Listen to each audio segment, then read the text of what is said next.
भारत देश में एक नीली क्रांति लेकर आई हुई है। तो दोस्तों, आज मैं आप लोगों के सामने कुछ विशेष बातें भाई के विषय में पेश करूंगा। सबसे पहले हम जानते हैं कि आप सब हमारे भाई हैं। कुछ लोगों के कुछ प्रश्नों को भी मैं प्रश्नों के जवाब दूंगा, कुछ लोगों के दिल में है और कुछ लोग अभी पूछेंगे भी हमसे। तो जैसे बहुत से भाई अभी यहाँ बैठे हैं, उनके मन में ये प्रश्न हो सकता है कि चंद्रशेखर भाई को मायावती जी का साथ देना चाहिए था या मायावती को चंद्रशेखर जी का साथ देना चाहिए था। बहुजन समाज पार्टी की जगह पे आजाद समाज पार्टी क्यों बनानी पड़ी? बसपा की जगह पे असपा क्यों लानी पड़ी?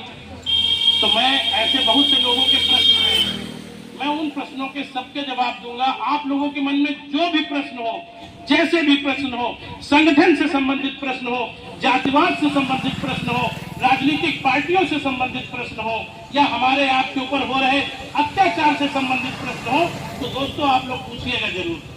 क्योंकि जब तक हमारे कार्यकर्ता, हमारे भाई जागरूक नहीं होंगे, वो समाज में जाके लोगों को कैसे जोड़ेंगे? आप गांव-गांव में जाओगे, आप कहोगे भाई आजाद समाज पार्टी भीम आर्मी से जुड़ो। बहुत से लोग होंगे, हम कहेंगे हम क्यों जुड़े भाई, तुम्हारी आजाद समाज पार्टी भीम आर्मी से हम नहीं जुड़ेंगे। आखिर क्या खास है तुम्हारी पार्टी में? तो आपको ये बताना पड़ेगा कि हमारी पार्टी में, हमारे संगठन में क्या खास है। ये सही है कि नहीं सही है, बताइए आप लोग। सही है ना? तो दोस्तों, जैसा आप सभी को पता है कि हम लोग वंचित समाज से हैं। वंचित मतलब दबे कुचले, ठुकराए हुए, दुत्कारे हुए। आज देश को आजाद हुए 78 साल से ज्यादा हो रहा है, लेकिन आज तक क्या कोई ये बताइए दलित समाज का बेटा या बेटी भारत का प्रधानमंत्री बन के लाल किले पे क्या झंडा फहरा सका है? ये क्यों नहीं फहरा सका है? जबकि हम बहुजन समाज के लोग, हम 85% हैं, हम उनसे बहुत ज्यादा है, लेकिन फिर भी आज हम एकत्रित नहीं हो सके, हम लोग संगठित नहीं हो सके। इसीलिए हम दिल्ली के लाल किले पे झंडा नहीं फहरा सके, हम अपने हक की बात नहीं कर सके। बाबा साहब ने हमें संविधान बना के दे दिया, लेकिन क्या संविधान आज पूर्ण रूप से लागू है? क्या संविधान के दिए गए सभी अनुच्छेद, धाराओं का क्या पालन किया जा रहा है? कतई नहीं किया जा रहा।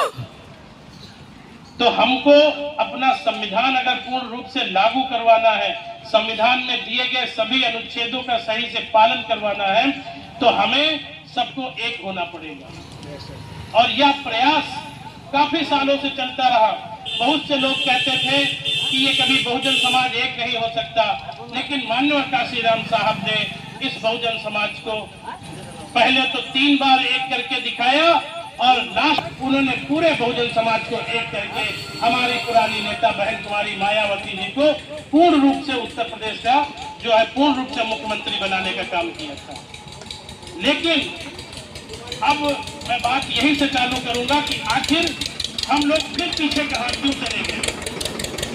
देखो, हमारे कुछ सामंतवादी सोच, देखिए मैं सबसे सर्वप्रथम, मैं ये रोड पे मीटिंग है, मैं आपको बताना चाहता हूं, मैं आजाद समाज पार्टी भीम आर्मी का कार्यकर्ता हूं, पदाधिकारी हूं, मैं बाबा साहब का अनुयायी हूं, मैं बाबा साहब के 3 मूल मंत्रों का प्रचार प्रसार करता हूं, जिसको कहूं संगठित रहो और संघर्ष करो। और हम बाबा साहब की 22 प्रतिज्ञाओं का प्रचार प्रसार करते हैं तथा बाबा साहब के दिए हुए संविधान को पूर्ण रूप से मानते हैं।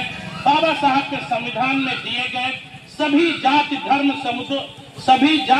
समुदाय, मैं सबका सम्मान करता हूं और सभी की आस्था का सम्मान करता हूं। मैं यहाँ पे किसी जाति धर्म समुदाय की आस्था को ठेस पहुंचाने नहीं आया हूं। मैं यहाँ पे बाबा साहब के विचारों को बताने आया हूं। मैं यहाँ पे बाबा साहब की 22 प्रतिज्ञाओं के बारे में बताने आया हूं। मैं यहाँ पे अंधविश्वास पाखंड से मुक्त होने की बात बताने आया हूं। इसलिए मैं किसी जाति धर्म का नाम नहीं लूंगा और मैं किसी जाति धर्म की बुराई नहीं करता हूं, क्योंकि मेरे मसीहा, मेरे बाबा साहब ने अपनी पुस्तक, इस महान ग्रंथ में, इस संविधान में सभी जाति धर्म समुदाय को बराबरी का अधिकार दिया है कि नहीं दिया है दोस्तों? वो चाहे हिंदू हो, मुस्लिम हो, सिख हो, ईसाई हो, जैन हो, बौद्ध हो, पारसी हो, यहूदी हो, कोई भी हो, बाबा साहब ने सबको समानता का अधिकार दिया है। तो दोस्तों, मैं किसी जाति धर्म समुदाय की आस्थाओं को ठेस नहीं पहुंचाऊंगा। अपने सभी भाइयों को मैं सिर्फ अवगत कराना चाहता हूं। तो दोस्तों, जैसा आप लोगों को मैं बताना चाहता हूं कि आज हम लोग फिर से पीछे क्यों आए, क्योंकि आज के लगभग 10 से 15 साल पहले 2007 में हम लोगों का एक नारा हुआ करता था, यूपी हुई हमारी है, अब दिल्ली की बारी है। होता था कि नहीं होता था? एक और नारा चलता था जो मौर्य साहब कहते थे, तिलक तराजू और तलवार। ठीक है, तब पहले होता था बहुजन हिताय और बहुजन सुखाय की बात होती थी। धीरे धीरे तो मैं आप लोगों को मैं वहीं से शुरुआत करता हूं 2007 से। तो दोस्तों, हम लोग, हमारा समाज जो है दबा कुचला हमारा समाज है। हमारा समाज आगे की नहीं सोचता है। हमारा समाज तो सिर्फ शाम की बात सोचता है। हमारा समाज कौन है, पहले समझ लो आप लोग। बासी, चमार, धोबी, ढालू, अहिर, गड़रिया, लोध, तेली, तमोली, कुर्मी, काची, कुशवाहा, कश्यप, कहार, नौवा, नेगी, अर्कवंशी और बहुत सी जो विभिन्न बहुजन समाज में जो हमारी जातियां हैं, दलित, पिछड़े, अल्पसंख्यक, ये सभी मिलकर हमारा बहुजन समाज बनता है। तो हमारा ये बहुजन समाज है। हमारा बहुजन समाज भविष्य के बारे में नहीं सोच रहा था। आज भी बहुत कम लोग जो है भविष्य के बारे में सोचते हैं। वो सिर्फ हम लोग अपने शाम के बारे में सोचते हैं कि शाम हो रही है, शाम को हमें क्या इंतजाम करना है। एक क्वार्टर का इंतजाम करना है, मछली या मीट का इंतजाम करना है, शाम को सब्जी ले जानी है। शाकाहारी वाले लोग शाकाहारी का इंतजाम करते हैं, मांसाहारी वाले लोग मांसाहार का इंतजाम करते हैं, पीने वाले लोग पीने का इंतजाम करते हैं। आज कहते हैं कि चंगालाल जी, आज कल तुम्हारा नंबर था, आज हमारा नंबर है, या हमने कल आपको पिलाया था, आज आप पिलाएंगे, या आज आप पिलाएंगे।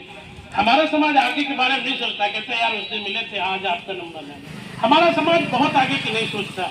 लेकिन दोस्तों, मैं पीछे से चल के फिर से बताता हूं 2007 की बात से, जब इन सामंती सोच के लोगों ने, सामंती सोच के लोगों ने, किसी जाति विशेष को मैं नहीं कह रहा हूं, इस सामंती सोच के लोगों ने, इस मनवादी सोच के लोगों ने देखा कि अरे ये दलित समाज तो एक होता जा रहा है। एक दलित की बेटी जो उत्तर प्रदेश की मुख्यमंत्री पहली बार बन गई 6 महीने के लिए, फिर 2.5 साल के लिए, उन्होंने देखा अरे ये तो दिन पर दिन एक होते जा रहे थे। जो हमारे गुलाम थे, इनको रोकने के लिए कुछ किया जाए। उन लोगों ने अगले 20 साल का भविष्य देख लिया। उनको पता था कि अगर इस कारवां को, इस क्रांति को नहीं रोका गया, अगर इस क्रांति को नहीं रोका गया तो बहुत जल्द ये दलित समाज की बेटी दिल्ली की गद्दी पे बैठी नजर आएगी। तो उन्होंने वहीं से एक काला सांप, एक जहरीला सांप, एक विषैला सांप इस पार्टी में भेज दिया और पार्टी में इस तरीके से उनके साथ एक घोटाला करवा दिया। आगरा कॉरिडोर का जो मामला था, जो पुराने मेरे भाई हैं, कैडराइज भाई हैं, वो जानते होंगे, 117 करोड़ आगरा कॉरिडोर का मामला था। उस घोटाले में उस दलित बेटी को फंसाने का प्रयास किया गया।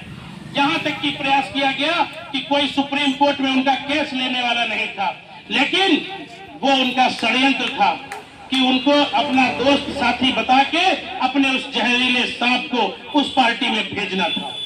उन्होंने उस जहरीले सांप को वहां पे उनका वकील बना के खड़ा कर दिया। उनको चुनाव, मतलब कि उन पे लगे एलिगेशन, मतलब अपराधों को भी मुक्त करवा दिया।